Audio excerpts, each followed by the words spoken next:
As mentioned in the last video, there were a couple of problems when I started applying the Clearcoat. First of all, the room temperature was way too low and therefore not ideal for spraying Clearcoat or paint, and there was a ton of dirt in my airbrush and that all spewed out onto the roof, leaving a terrible finish.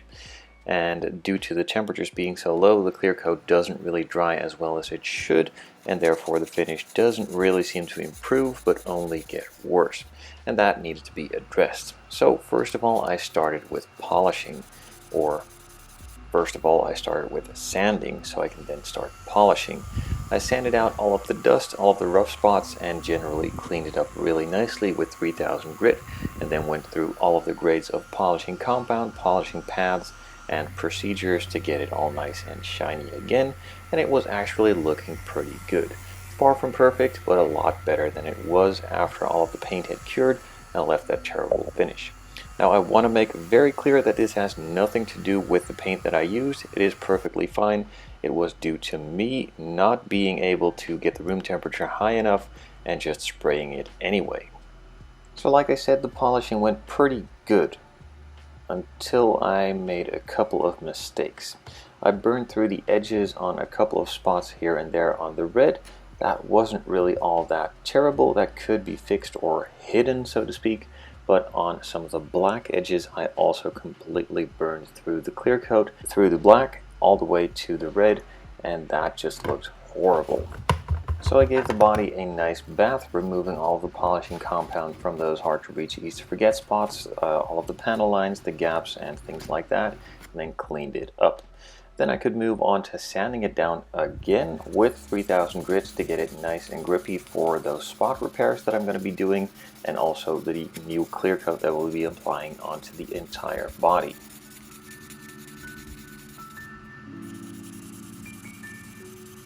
After sanding the entire body and fixing those areas that I burned through to make those nice and flat with the rest of the paint, I degreased the entire body with automotive degreaser. Simply just put it on a towel and apply it on the body so that the degreaser can do its work, as I did polish the body, and the polishing compound is pretty greasy. That does need to be removed before you start applying the new paint and clear, otherwise you will get a lot more trouble than I already was in. So be sure to use some degreaser if you have polished it. Using degreaser in general isn't really all that bad of an idea if you're going to be painting with all of the grease from your hands and the mold release, stuff like that. So during my short ramble you could already see that I masked off some sections on the red and then started reapplying a couple coats of black on the areas that I burned through, then removed that masking tape, reversed it, making sure that I don't get any of the red onto the black areas, and applied some red on the areas that also needed fixing there. I then let it sit and cure for a little bit before moving on to applying 2 more coats of clear. Now yes, I know there is a lot of paint, a lot of clear on my models, nothing special in general, and on this one there is probably even more paint on it, but I had to do what I had to do in order to leave a decent finish and make me be happy with my model.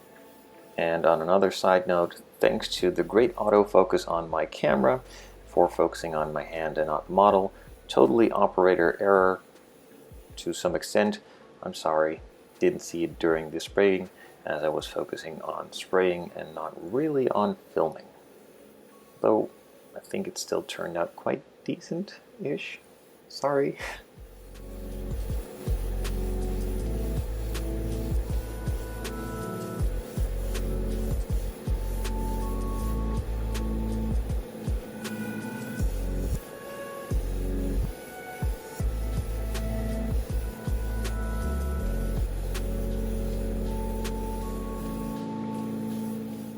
So the first coat went on pretty nice. The roof was a bit blotchy, nonetheless that needs to be covered again in the second coat, so I went over that again to make it nice and smooth, and of course the rest of the body got the same treatment.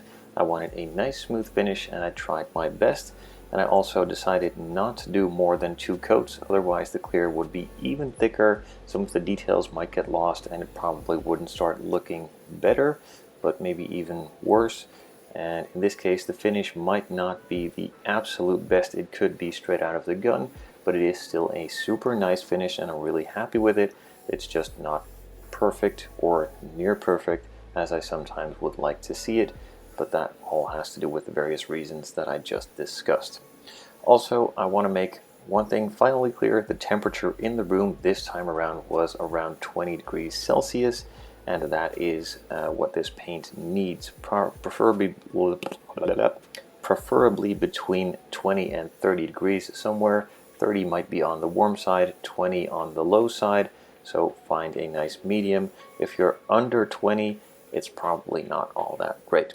Now, like I said, the finish is far from perfect, specifically on the roof. Again, a lot of dust, but that actually just fell on top of it and wasn't even in the airbrush this time, so various other reasons to make excuses for not so great of a finish, but that's my problem. Maybe I'll sand it out, maybe I'm gonna leave it, not sure, but that will all be shown in a later episode. Next up, I will be focusing on the interior.